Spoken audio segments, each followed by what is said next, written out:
Hello my dear students, myself Sapna Kashyap, and today I'm going to teach you the last topic of the chapter Government Budget and the Economy.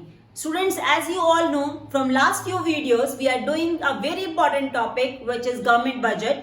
I'm teaching you and I have taught you almost the 90% of the chapter जिसमें मैंने आपको उसका meaning, government budget का meaning, उसकी definition, objectives of government budget पढ़ाया. उसके बाद मैंने आपको गवर्नमेंट बजट का स्ट्रक्चर पढ़ाया जिसमें हमने revenue budget and obviously the capital budget, the expenditure budget and the receipt budget, ये सब पढ़ा. पिछले वीडियोस में हमने बजट डेफिसिट स्टार्ट किया. बजट डेफिसिट का मीनिंग जैसे कि मैंने आपको लास्ट वीडियो में भी बताया था और एक बार फिर से मैं आपको रिकॉल करवा दूं. बजट डेफिसिट का मतलब होता है जब गवर्नमेंट के एक्सपेंडिचर्स ज्यादा होते हैं और उसके रिसिप्ट्स कम होते हैं. So budget deficit is a situation when government expenditure is more than the government receipts.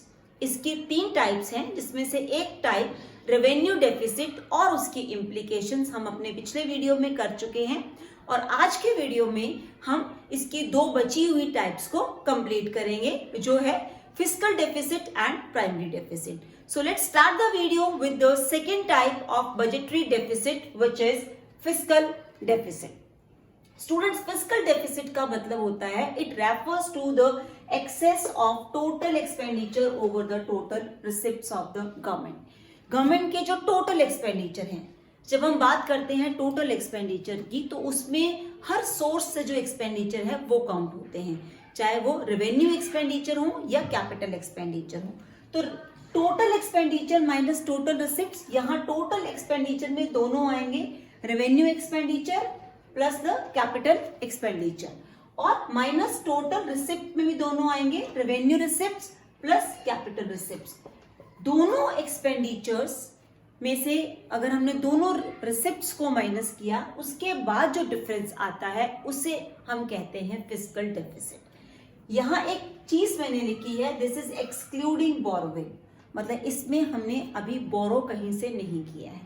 मतलब जितने भी सोर्सेज में हमने खर्च करना है गवर्नमेंट ने वो प्लान किया दैट हर सोर्स पे गवर्नमेंट इस ईयर कुछ 100 करोड़ रुपीस खर्च करने वाली है और हर सोर्स से जो इनकम आने वाली है वो 80 करोड़ है. तो हमारे पास 20 करोड़ का डिफरेंस आया. उस 20 करोड़ के डिफरेंस को हम फिस्कल डेफिसिट बोलेंगे और उसे पूरा करने के लिए हम क्या करेंगे, हम बोरो करेंगे. यही एक ऑप्शन हमारे पास बच जाती है कि हमें उसे पूरा करने के लिए 20 करोड़ की बोरोइंग करनी पड़ेगी. तो जब कभी भी न्यूमेरिकल आता है तो आप याद रखना कि अगर एग्जाम में न्यूमेरिकल में बोरोइंग गिवन है और आगे बोला है कैलकुलेट फिस्कल डेफिसिट, तो जो बोरोइंग है वही फिस्कल डेफिसिट होता है. सो स्टूडेंट्स, अगर हम फिस्कल डेफिसिट करते हैं तो उसकी क्या इम्प्लीकेशंस होंगी, उसके कारण हमारी इकोनॉमी पर क्या इफेक्ट पड़ेगा. अब अगर हमने फिस्कल डेफिसिट किया, बोरोइंग की, तो उसके कारण पहली इम्प्लीकेशन, जो पहला इफेक्ट पड़ेगा वो होगा डेब्ट ट्रैप. डेब्ट ट्रैप का मतलब होता है कर्जे के जाल में फंसना. मतलब गवर्नमेंट एक लोन लेती है अपने कुछ खर्चों को पूरा करने के लिए, अब उस लोन को वापस करने के लिए गवर्नमेंट ने एक और लोन लिया और फिर एक और लोन लिया कहीं और से, बिकॉज हमारे पास इनकम के सोर्सेस नहीं हैं तो हम अपने जो और खर्चे बढ़ते जा रहे हैं उन्हें पूरा करने के लिए लोन्स लेते जाएंगे और लोन्स का अमाउंट हम बढ़ाते जाएंगे और इस तरह से गवर्नमेंट एक डेब्ट ट्रैप में फंस जाएगी जहां बहुत सारे लोन्स का एक जाल जिसमें से निकलना उसके लिए बहुत ही मुश्किल हो जाता है. Then next is inflation. It's very obvious students, जब हम बहुत सारे अलग सोर्सेज से लोन लेते हैं, कंट्री के बाहर से लोन ले रहे हैं, कभी हम आरबीआई को कह रहे हैं, मतलब गवर्नमेंट आरबीआई को कहती है कि वो उसकी जरूरतें पूरा करने के लिए नई करेंसी इशू कर दे, तो इन सब चीजों के कारण क्या होता है, इकोनॉमी में मनी की सप्लाई बढ़ जाती है. और जब कभी भी मनी की सप्लाई बढ़ती है, अब मनी की सप्लाई बढ़ गई, गुड्स उतनी हमारी इकोनॉमी में नहीं है, तो क्या होगा, उसके कारण सिचुएशन क्रिएट होगी इन्फ्लेशन की. तो फिस्कल डेफिसिट का एक और इम्प्लीकेशन है वो है इन्फ्लेशन, जो इकोनॉमी के लिए बहुत ही हार्मफुल है. Next is foreign dependence. It's very obvious बेटा, बिकॉज हमारी अपनी कंट्री के पास इतने सोर्सेस नहीं हैं कि हम वहां से लोन पूरा कर सके, तो हम क्या करते हैं, फॉरेन कंट्री से लोन की डिमांड करते हैं। हम उनके ऊपर डिपेंड कर जाते हैं, अपनी ज़रूरतों को, हमारी ज़रूरतें पूरा करने के लिए हम उनकी तरफ देखना शुरू कर देते हैं। तो जो डिपेंडेंस है इकॉनमी की, वो फॉरेन डिपेंडेंस के ऊपर बहुत ज़्यादा, फॉरेन कंट्रीज पे डिपेंडेंस बहुत ज़्यादा बढ़ जाती है। अब अगर ऐसा होता है, ये तीनों चीज़ें होती हैं, तो ऑब्वियस है कि ये सब हमारी फ्यूचर ग्रोथ के लिए बहुत ही ज़्यादा हार्मफुल है। ये फ्यूचर ग्रोथ को बहुत हैम्पर करेगा, बिकॉज जितने ज़्यादा हम लोन लेंगे, अब वो जो लोन है, जो लायबिलिटी है, वो हमें तो पे करनी है ना फ्यूचर में, तो उसके कारण क्या होगा, फ्यूचर में जब उसको हम रीपे करने की कोशिश करेंगे तो इंटरेस्ट अमाउंट बहुत ज़्यादा जुड़ जाएगा, और ये आने वाले टाइम में एक इकॉनमी की ग्रोथ और डेवलपमेंट के लिए हार्मफुल होती है। अब स्टार्ट करते हैं नेक्स्ट, जो है हमारा प्राइमरी डेफिसिट। स्टूडेंट्स, अब हमारे पास थर्ड टाइप जो है वो है प्राइमरी डेफिसिट। ये तीसरी टाइप है डेफिसिट बजट की। प्राइमरी डेफिसिट का फॉर्मूला होता है fiscal deficit minus interest payment. जैसे कि मैंने आपको पीछे बताया, फिस्कल डेफिसिट मतलब बोरोइंग, उसमें से जब हम इंटरेस्ट पेमेंट को माइनस करेंगे, जितना इंटरेस्ट हर साल हम पे कर रहे हैं, तो हमारे पास क्या आ जाएगा, प्राइमरी डेफिसिट। सो स्टूडेंट्स, अब तीनों के फॉर्मूलाज एक बार देख लेते हैं। ये था हमारा प्राइमरी डेफिसिट, इससे पहले ये थर्ड टाइप है। तो सेकेंड टाइप मैंने आपको पढ़ाई फिस्कल डेफिसिट। फिस्कल डेफिसिट का फॉर्मूला मैंने आपको बताया, total expenditure minus total revenue of the government, और in bracket we can say the borrowing, whatever the borrowing is, that is equal to fiscal deficit। और जो फर्स्ट टाइप सबसे पहले मैंने आपको करवाई थी, जो पिछले वीडियो में करवाई थी, वो थी रेवेन्यू डेफिसिट।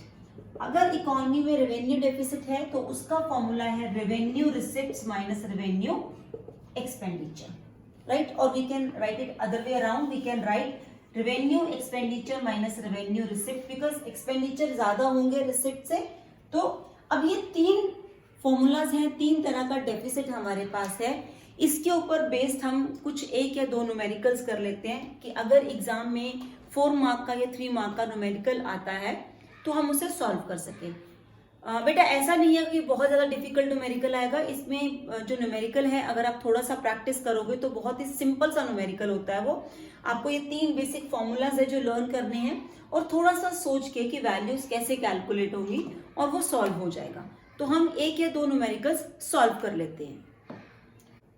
स्टूडेंट्स, ये एक न्यूमेरिकल देखो, इसमें हमें कैलकुलेट करना है तीनों चीजें, रेवेन्यू डेफिसिट, प्राइमरी डेफिसिट और फिस्कल डेफिसिट। इसमें हमें जो गिवन है वो देखो, इसमें हमें सबसे पहले गिवन है टैक्स रेवेन्यू जो है 47 करोड़, दूसरा capital receipts 34 crore, non tax receipts 10 crore, borrowing 32 crore, revenue expenditure 80 crore and interest payment 20 crore. सबसे पहले हम निकालेंगे रेवेन्यू डेफिसिट। रेवेन्यू डेफिसिट का फॉर्मूला, तो मैं यहाँ पर रेवेन्यू डेफिसिट निकालती हूँ, उसका फॉर्मूला हमारे पास है revenue expenditure minus revenue receipts. Revenue expenditure directly given है मुझे, ये रहा रेवेन्यू एक्सपेंडिचर गिवन है ₹80 करोड़, तो ये 80 माइनस, लेकिन रेवेन्यू रिसिप्ट्स डायरेक्टली गिवन नहीं है।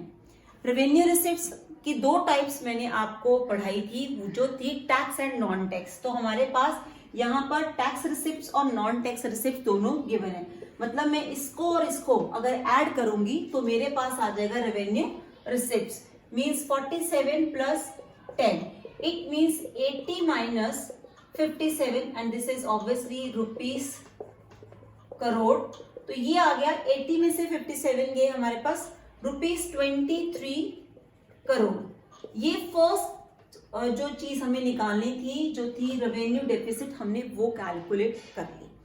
दूसरा हमें निकालना है यहाँ पर primary deficit and fiscal deficit. तो आपको पता है पहले हम फिस्कल डेफिसिट निकालते हैं, उसके बाद हम प्राइमरी डेफिसिट निकालते हैं। फिस्कल डेफिसिट निकालने का formula total expenditure minus total receipt, total expenditure. अब यहाँ पर टोटल एक्सपेंडिचर में एक्सपेंडिचर क्या गिवन है हमारे पास, स्टूडेंट्स हमारे पास ये भी रिसिप्ट्स हैं, ये रिसिप्ट्स हैं, ये बोरोइंग है, तो हमारे पास सिर्फ एक ही तरह के एक्सपेंडिचर गिवन है जो है 80 करोड़ रुपीस, तो हमने इन्हीं को ले लिया। हमारे पास कैपिटल एक्सपेंडिचर गिवन नहीं है, तो हमने कैपिटल रिसिप्ट में से अब टोटल जितनी भी रिसिप्ट्स हैं, मतलब 47 ये भी रिसिप्ट्स हैं, 34 प्लस 10, इन सबको ऐड करके इसमें से माइनस कर देंगे। तो ये हो गया 47 प्लस 10 प्लस 34। तो अगर मैं इस फॉर्मूला से कर रही हूं तो आप खुद देखो, ये 47 प्लस 10 प्लस 34 ये कुछ 91 बनेगा। तो इट मीन्स कि ये वैल्यू कुछ गलत है, ये फिस्कल डेफिसिट नहीं आ रहा है। अगर आपको याद हो, अभी इस क्वेश्चन से पहले जब मैंने आपको फिस्कल डेफिसिट पढ़ाया तो एक चीज मैंने बताई थी कि अगर आपके न्यूमेरिकल में कहीं भी बोरोइंग गिवन है तो आप डायरेक्टली उसको फिस्कल डेफिसिट लिख सकते हो। तो आपको ये सारी कैलकुलेशन करने की जरूरत नहीं है। समझ में आया कि मैंने इसलिए की ताकि मैं आपको दिखा सकूं कि इससे आंसर ठीक नहीं आएगा। तो इट मीन्स मेरा यहाँ पर फिस्कल डेफिसिट क्या है, 32 करोड़ रुपीस। तो अब ये आ गया फिस्कल डेफिसिट, ये आ गया रेवेन्यू डेफिसिट। थर्ड जो मुझे कैलकुलेट करना है वो करना है प्राइमरी डेफिसिट। प्राइमरी डेफिसिट का फॉर्मूला होता है fiscal deficit minus interest payment. It means 32 minus interest payment 12, so it will be ₹12 crore. Students, इस एक क्वेश्चन में मैंने सब कुछ कैलकुलेट करके दिखाया, बट मैं ये चाहूंगी कि आप इसके कुछ और न्यूमेरिकल्स भी करें। इन केस अगर आपको कोई डाउट आता है किसी न्यूमेरिकल में तो आप मुझे प्लीज एक बार कमेंट कर दो, मैं उसके लिए एक और बार उसकी क्लास ले लूंगी। अभी ये इसके बाद हमारा चैप्टर खत्म है। We have covered all the topic whatever there in our syllabus. Class 12 के सिलेबस में जितने भी टॉपिक थे बजट के अंदर वो हमने सारे कर लिए। चैप्टर बिल्कुल भी मुश्किल नहीं है, लेकिन इसे समझ के करना पड़ेगा। अगर आप सोचोगे कि आप चीजों को रट के करोगे तो ये नहीं होगा। तो आप इसे ध्यान से देख के इसे रिवाइज करो। उसके बाद नेक्स्ट वीडियो में हम फॉरेन एक्सचेंज रेट स्टार्ट करेंगे, जो चैप्टर थोड़ा सा ट्रिकी है। Till then, thank you and have a nice day.